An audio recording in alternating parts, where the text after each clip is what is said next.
ஒரு ஆணுக்கு வந்துட்டு வருமானம் தடைப்படுதுன்னு சொன்னால் கிழக்கு வடக்கு அடைப்பட்டு இருந்துச்சுன்னா கண்டிப்பாக அவனுக்கு வந்து ஒரு வருமானம் வராதுன்னு சொன்னேன். அதே ஒரு பெண்ணு வந்து கையில் எடுக்கிறாங்கன்னா அதே வீட்டில் அந்த பெண்ணு சக்ஸஸ்ஃபுல்லாக சம்பாதிப்பாங்க, அதே குறைபாடு இருக்கிற வீட்டில். ஏன்னா அந்த கிழக்கு அடைப்பட்டுச்சுன்னு சொன்னாவே இதையும் தாண்டி ஒரு சில விஷயம்லாம் பண்ணாங்கலாம். ஓரளவுக்கு ஒரு ஒரு 20% ஒரு 30% வந்து அவங்கள வந்து வெளியில் வர முடியும். அது என்னென்னா வீட்டை வந்து எவ்வளோக்கு எவ்வளோ சுத்தமாக வச்சுக்கிறாங்களோ அந்த வீட்டில் வந்து கண்டிப்பாக வாஸ்து குறைகள் இருந்தால் கூட அவங்கள ஓரளவுக்கு அட்ஜஸ்ட் பண்ணிட்டு கொண்டு போகிற அளவுக்கு அந்த வீடு வந்து கொஞ்சம் அவங்கள ஃப்ரீ பண்ணி விடுமா. ஒன்று. ரெண்டாவது, கொஞ்சம் வாஸ்துக்குன்னு ஒரு சில ரூல் இருக்கு இல்லைங்களாம்மா, அந்த ரூல்லேயே சிலதெல்லாம் நான் ஓவர்டேக் பண்ணிலாம் நான் பண்ணியிருக்கேன். அது எப்படி பண்ணியிருக்கேன்னா ப்ராக்டிக்கலாக பார்த்து பண்ணியிருக்கிறேன். ஏன்னா நானாக போய் மாற்ற முடியாது. அதையுமே சில இடத்துல இந்த இடத்துல தவறு, இந்த இடத்துல கொடுக்கலாம் படி, ஒன்றும் தவறு இல்லை அப்படின்னா ஒரு 2-3 மாதத்துலேயே ஒரு சிம்டம்ஸ் காட்டும், பெருசாக பாதிக்காது அவங்களுக்கு. ஒரு சிம்டம்ஸ் மாதிரி ஏதாவது ஒரு சின்ன ஒரு சர்க்கிள், சின்ன ஒரு ஃபெயிலியரு இந்த மாதிரி பண்ணும். அதில் கொஞ்சம் உஷாராகலாம். ரொம்ப அவங்கள வந்து லாக் பண்ணுறதுன்னு பார்த்தீங்கன்னா ஒரு 2-3 இயர்ஸ் எடுக்கும் எப்படியும் ஒரு பில்டிங். அது வரைக்கும் அப்படியே போயிட்டுருக்கும். மேக்ஸிமம் வந்து ஒரு 20 வருஷத்துக்கு முன்னாடிலாம் பயங்கர பீக்கு இது வாஸ்து கலர். அது ஏதோ ஒருத்தர் அது மாதிரி சொல்லிவிட்டு ஒரு பண்ணிவிட்டு அந்த மாதிரி ஏதோ அது அப்படி தான் ஒரு ரூமர் மாதிரி வந்ததை தவிர அப்படிலாம் ஒன்றும் இல்லை.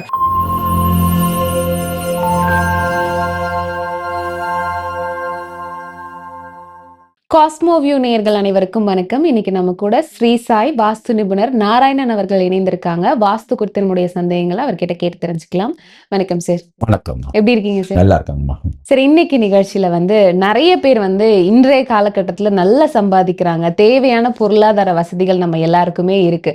பட் இருந்தாலும் எங்களுக்கு வரக்கூடிய வருமானம் வந்து சரியா வந்து செலவு பண்ண முடியல. இந்த வருமானம் சார்ந்த பிரச்சனைகள் எங்களுக்கு இருக்கு. வர்ற காசு எங்க போகுதுன்னே தெரியல. ஸோ இந்த மாதிரி பிரச்சனை இருக்கிறவங்களுக்கு வாஸ்து மூலியமா தீர்வு கொடுக்க முடியுமா சார்? நிச்சயமா அந்த இடத்துல வந்துட்டு ஈசானியத்தில் கண்டிப்பா தப்பு இருக்குமா. ஈசானியத்தில் தவறுன்றது நிறைய தவறுகள் இருக்குது. அதில் இப்போ சொல்ல போனோம்னா அங்கே ஒரு டாய்லெட் வந்துருச்சுன்னு வச்சுங்களேன், அப்போது அந்த மாதிரி வருமானத்துக்கு பிரச்சனை கொடுக்கும். இல்லையா, உங்களுக்கு அங்கே ஒரு படி போட்டிருப்பாங்க, மொத்த வெயிட்டை கொண்டு போய் அங்கே வச்சுருப்பாங்க, அப்போ வந்து அதே பிரச்சனை கொடுக்கும் உங்களுக்கு. அந்த வீட்டு தலைவனுக்கு வந்து ஒரு சரியான ஒரு தீர்க்கமான முடிவு எடுக்க முடியாது, ஒரு தீர்க்கமான சிந்தனை இருக்காது. ஸோ இந்த மாதிரி இருக்கும்போது அவர் தவறு தானே செய்வார். தவறு செய்யும்போது அப்புறம் ஒரு பிஸ்னஸாக இருக்கட்டும், எங்கன்னா ஒரு தொழிலில் ஒர்க் பண்ணுறதாகவே இருக்கட்டும், அங்கே சரியான இல்லைன்னாக்கா அங்கே கண்டிப்பாக நிர்வாகத்துக்கு முன்னாடி அவர் வந்து ஒரு கெட்ட பேர் உருவாகலாம். பிஸ்னஸில் தவறு பண்ணார்னா நஷ்டத்தை ஒரு கண்டிப்பாக மீட் பண்ணுவார். இது மாதிரி வரும்போது பிரச்சனை கொடுக்குமா. இது மாதிரி இருக்குது. அதே மாதிரி ஓவர் டேங்க், அதே ஈசானியத்தில் ஓவர் டேங்க் வந்து அது வேறு பிரச்சனை. அவருக்கு அந்த வீட்டு தலைவனுக்கு உயிருக்கு ஆபத்து மாதிரிலாம் கூட வரும். ஆமா, கண்டிப்பா வரும். அது நிறைய நான் பார்த்துருக்கேன். மேல டேங்க் வைக்கிறது, அந்த இடத்துல மேல ஈசானியத்துல மேல ஆமா ஒரு டேங்கோ இல்ல ஒரு பாரமான சில வீட்டில் நிறைய இப்போ இந்த ஏன்னா நான் எக்ஸ்பீரியன்ஸில் நான் பார்த்துருக்கேன். அவங்க எல்லாம் கரெக்டாக கட்டிட்டாங்க. பட் டவருக்கு வாடகை விட்டுருக்காங்க, செல்ஃபோன் டவருக்கு. அவங்க அந்த பாத்தில் கொண்டு போயிட்டு ஜென்ரேட்டர் வச்சுட்டு போயிட்டான். பெரியது ஒரு 8 kV உள்ள டிஜியை கொண்டு போய் அங்கே வச்சுட்டான். அது வச்ச ஒரு 6 மாதத்தில் அவர் இது மாதிரி பிரச்சனை ஆகி இறந்துட்டார். ஸோ அந்த மாதிரி பிரச்சனைலாம் கொடுக்குங்கம்மா. அதுக்கப்புறமா வடக்கம் கிழக்கு அடப்பட்ட வீடு, அதுவும் இதே பொருளாதாரத்துக்கு இது மாதிரி அந்த ஒரே திசையில் ஒரே பாகத்தில் இத்தனை தவறுகளுக்கு இத்தனை பிரச்சனைகள் கொடுக்கும். இந்த மாதிரி 4 திசைக்கு 4 விதமான பிரச்சனை இருக்குது. ஸோ இப்போ நீங்கள் கேட்டது பார்த்தீங்கன்னா அந்த வருமானத்துக்காக கேட்டதுனால தான் அந்த பர்டிகுலர் அதை சொன்னேன். இதை தாண்டி அடுத்தது அப்படியே அதுக்கு டயகனல் நியரதின்னு சொல்லக்கூடிய கன்னிமூலைக்கு வந்துட்டிங்கன்னா அங்கே உங்களுக்கு ஒரு வெளியே போர் போட்டிருந்தாலோ இல்லை ஒரு பள்ளம் எடுத்திருந்தாலோ இல்லை கீழே வந்துட்டு ஒரு செப்டிக் டேங்க் பண்ணியிருந்தாலோ இதே பிரச்சனை தாங்கம்மா, வருமான பிரச்சனை.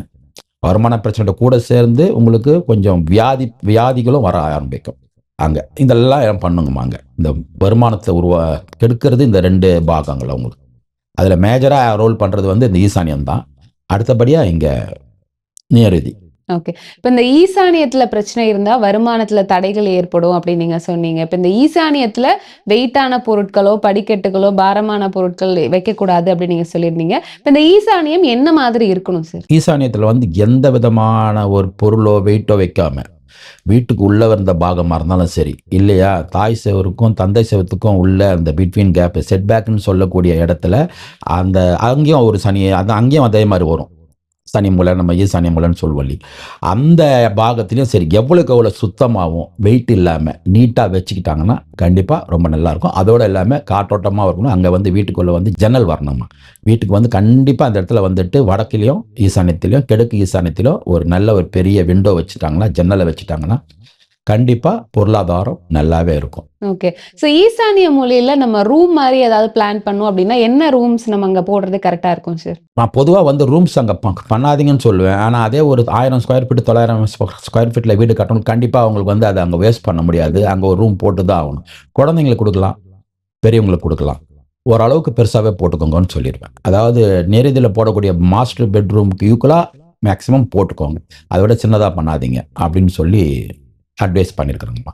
வச்சுக்கலாம். அதாவது நீங்கள் குழந்தைங்க படுக்கிறதுக்கு, பெரியவங்க படுக்கிறதுக்கு, இல்லை நீங்கள் படிக்கிறதுக்கு ஸ்டடி ரூமு இந்த மாதிரிலாம் வச்சுக்கலாம். இப்போ வருமானத்தை தடை பண்றதுக்கு வந்து ஈசானிய மூலையில இருக்கக்கூடிய பிரச்சனைகள் ஒரு காரணம் அப்படின்னு சொன்னீங்க. இது பொதுவா ஆண்களுக்கு பொருந்தும் அப்படின்றத நீங்க சொல்லியிருந்தீங்க. இப்ப நிறைய வீடுகள்ல பெண்களே வந்து வேலைக்கு போக ஆரம்பிச்சிட்டாங்க, பிசினஸ் பண்ண ஆரம்பிச்சிட்டாங்க.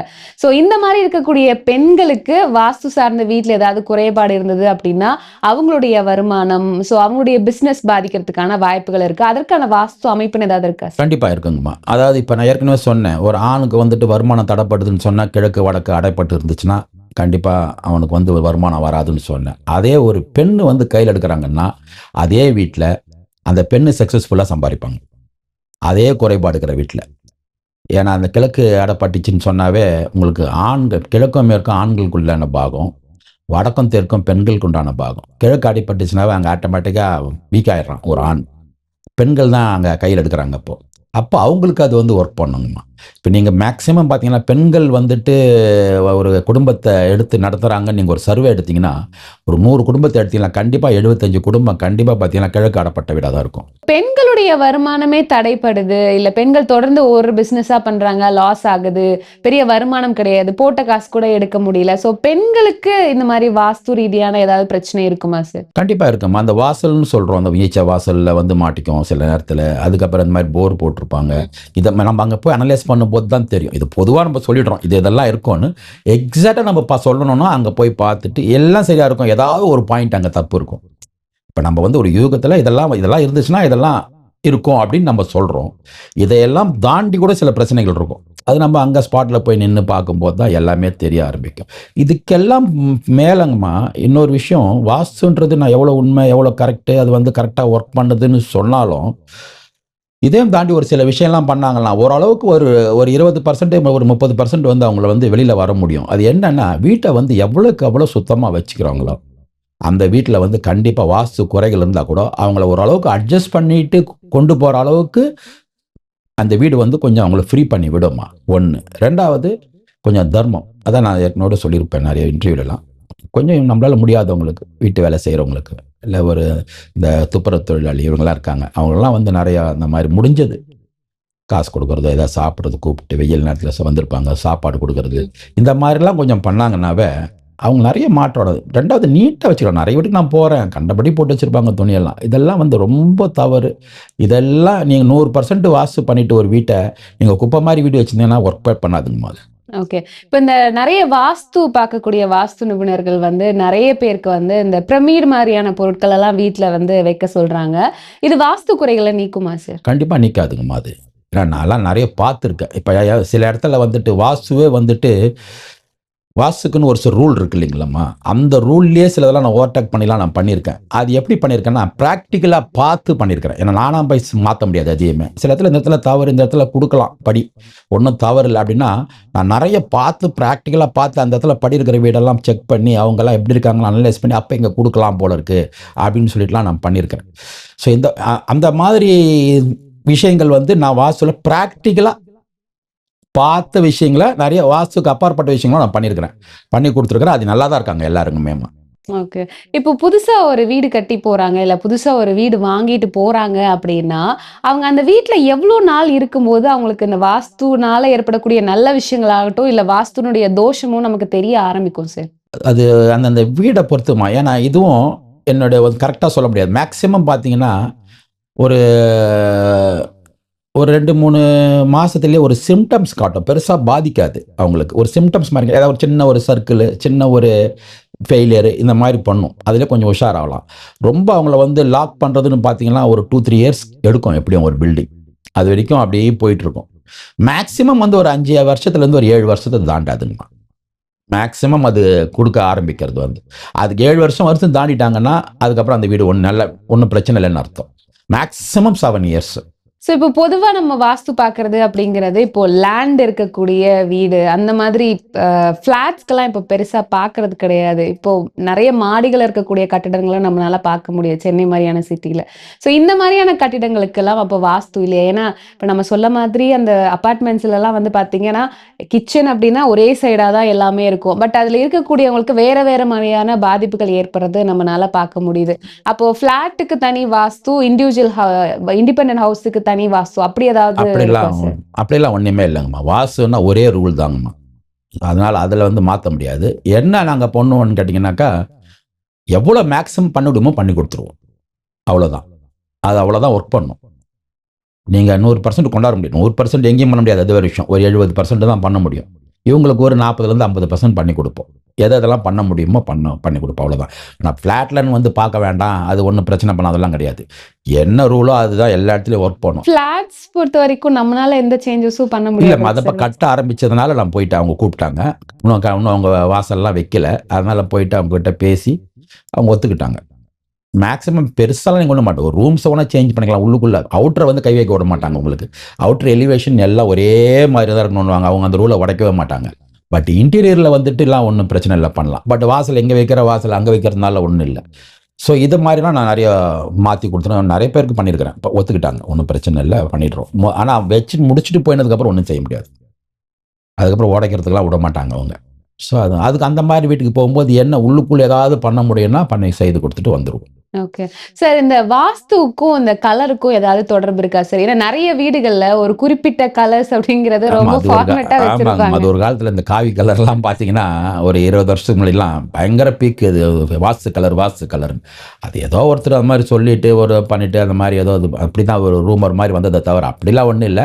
பட் கண்ணுக்கு வந்துட்டு ஒரு கூலா இருக்கணுங்கிற மாரி சொல்லுவாங்க. ஒயிட்டு இந்த மாரி பிங்க் இந்த மாரிலாம் சொல்லுவாங்க. லைட் கிரீன், இந்த பிஸ்தா கிரீன் இந்த மாரி கொஞ்சம் ரொம்ப அடிக்கிற மாரி கலர் பண்ணாம, லைட் கலர்ல வச்சுக்கிட்டோம்னா கொஞ்சம் கூலா இருக்கும் அப்படின்னு. அவ்வளோதான். அது சயின்டிஃபிக்கா தானே தவிர, வாஸ்துக்கு அதுக்கும் கலருக்குலாம் ஒண்ணும் சம்மந்தம் இல்ல. ஆனா கலருக்கு வாஸ்துக்கும் சம்மந்தம் இருக்குன்னு சொல்றாங்க. பட் எனக்கு அதுல உடன்பாடு இல்ல. ஸோ இன்னைக்கு நிகழ்ச்சியில வந்து வருமானத்தை தடை பண்றக்கூடிய வாஸ்து அமைப்புகள் என்னெல்லாம் இருக்கும்? அதுல நம்ம என்ன மாரியான விஷயங்களெல்லாம் கவனிக்கணும் அப்படிங்கிறத பத்தி எங்களுக்காக நெறைய விஷயங்கள் சொன்னீங்க. ரொம்ப நன்றி சார். நன்றிங்கம்மா.